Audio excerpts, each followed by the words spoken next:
E eu sou obrigado a escrever assim na minha testa, retardado, e achar que tudo isso é uma coincidência. Vejam, eu sou um enorme defensor do devido processo legal. Prisão ilegal tem que ser revogada, não importa quem seja a pessoa presa. Mas o problema é que no Supremo Tribunal Federal é só traficante. É só traficante. Vejam um contraste entre como o Supremo Tribunal Federal é garantista com narcoterrorista, agora é punitivista com mãe de família, com batom na mão. O narcoterrorista é vítima e a mãe de família é terrorista. Porra, não pode dar certo um país desse. Não pode dar certo, a sociedade não pode tolerar um troço desse, cara.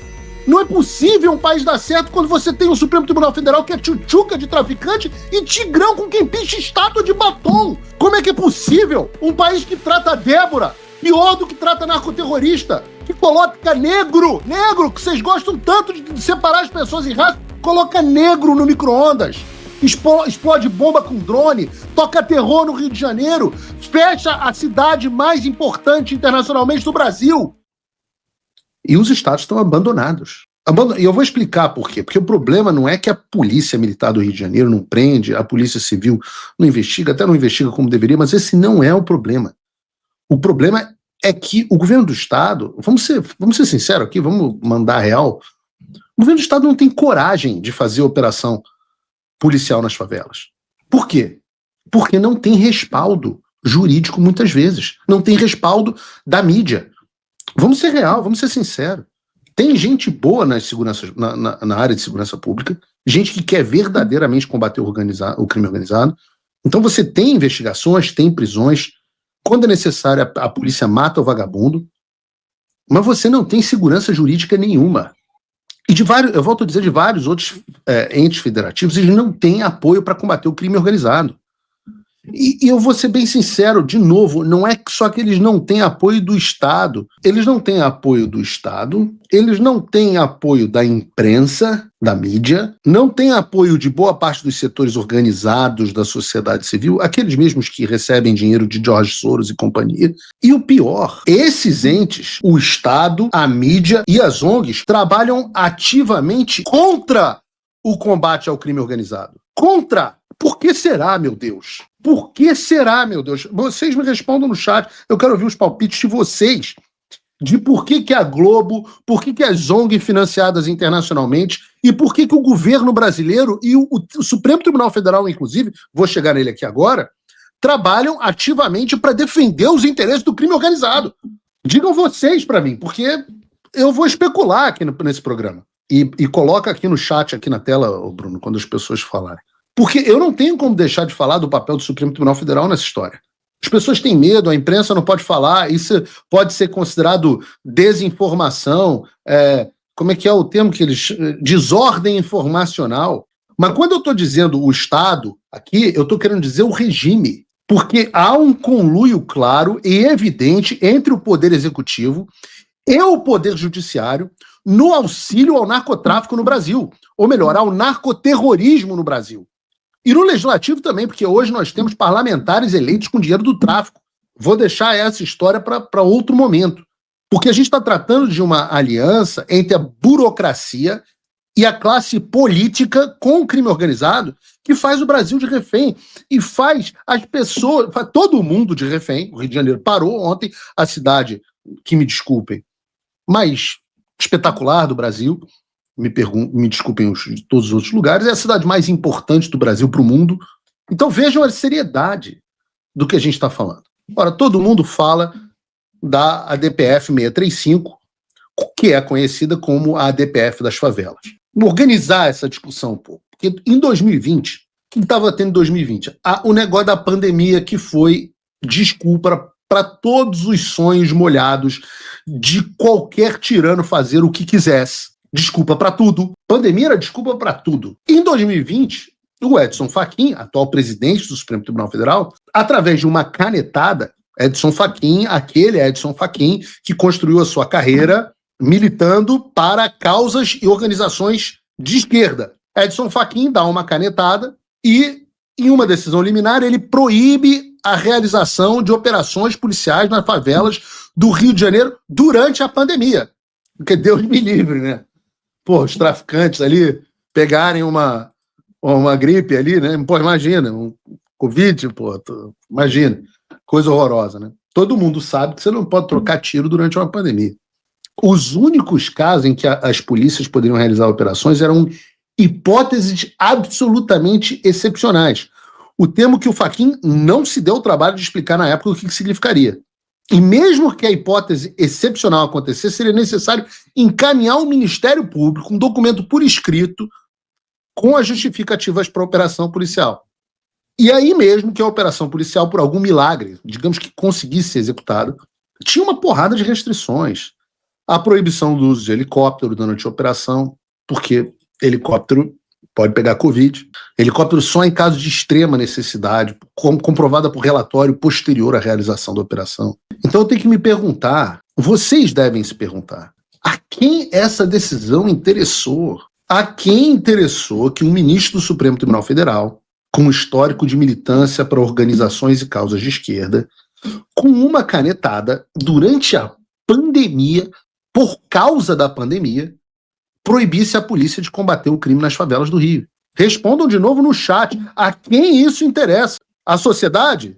Interessa a você de casa? A quem isso interessa?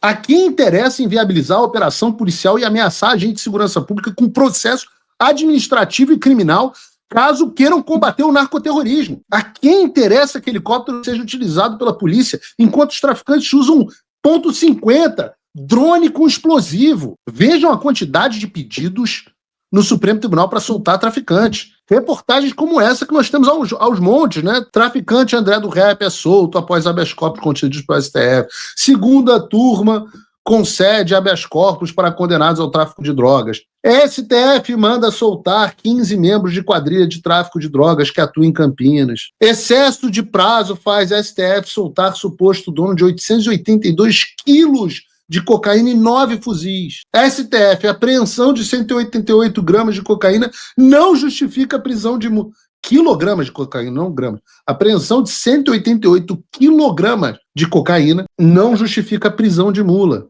Eu não sei quanto tempo vocês têm. Eu posso passar o programa inteiro falando isso. O senador Jorge Seife elaborou um dossiê nesse mês que aponta que o Superior Tribunal de Justiça, não é o STF, é o Superior Tribunal de Justiça, concedeu 9.166 habeas corpus a traficantes em 2024. Metade de todas as concessões do tribunal no ano inteiro. No Supremo Tribunal Federal foram 577. E acreditem, qual foi o crime mais beneficiado por habeas corpus de soltura no Supremo Tribunal Federal? Acreditem, tráfico de drogas.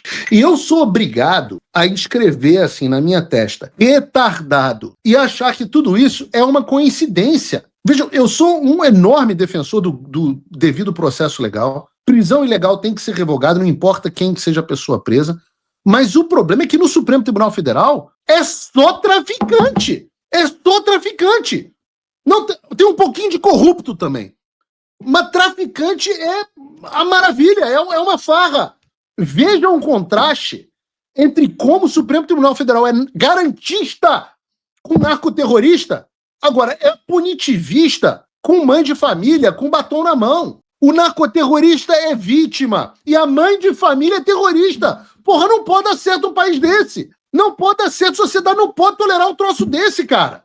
Não é possível um país dar certo quando você tem um Supremo Tribunal Federal que é tchutchuca de traficante e tigrão com quem picha estátua de batom ou destrói cadeira em prédio público puto com o trabalho do próprio Supremo Tribunal Federal. Como é que é possível um país que trata a Débora pior do que trata narcoterrorista, que coloca negro, que vocês gostam tanto de separar as pessoas em raça, coloca negro no micro-ondas, explode bomba com drone, toca terror no Rio de Janeiro, fecha a cidade mais importante internacionalmente do Brasil. As pessoas estão botando a mão na consciência em relação a essas coisas, em vez de ficar se lambendo o saco do Supremo Tribunal Federal o dia inteiro na porra da Globo News. O dia inteiro! Senhor Otávio Guedes, senhor André Sadi, Natuzanelli, vocês todos, pessoas que muitas vezes eu me dou muito bem, é o dia inteiro lambendo o saco desses caras que perseguem quem discorda de vocês politicamente, mas são tchutchucas e permitiram que a situação chegasse a esse ponto. Permitiram Eu diria dolosamente. Esse é o grau de indignação que deve haver. Esse é o grau de indignação que deve haver. Vejam o que aconteceu ontem nessa questão da DPF. O relator da DPF era o Fachin, que agora é presidente do Supremo. Como ele assumiu a presidência, a partir de um critério de antiguidade, ele passou a relatoria para o Barroso. O Barroso, por sua vez, foi aposentado e, seguindo a lógica estabelecida pelo critério de antiguidade, deveria assumir a Carmen Lúcia. Mas, no meio do caminho, havia um imperador. Aparentemente, com o desprezo do Supremo pelas próprias regras, é completo, porque quem assume a ADPF das favelas, adivinhem quem é. Adivinhem quem aparece para ser o cara que agora vai tratar da ADPF das favelas. É claro, não poderia ser outro. E eu vou dizer aqui, vou fazer um parêntese aqui. Eu acho que as alegações de que o Alexandre de Moraes tem ligação com o tráfico, elas são frágeis. Apesar dele mandar retirar a reportagem do ar, que eu acho esquisito sobre isso, eu não acho que o fato do cara ter sido advogado de uma empresa que lavava dinheiro supostamente para o PCC, o cara é advogado criminalista, menos o doutor Chiquini, advogado criminalista de um modo geral tem criminosos como clientes. E pessoas inocentes também.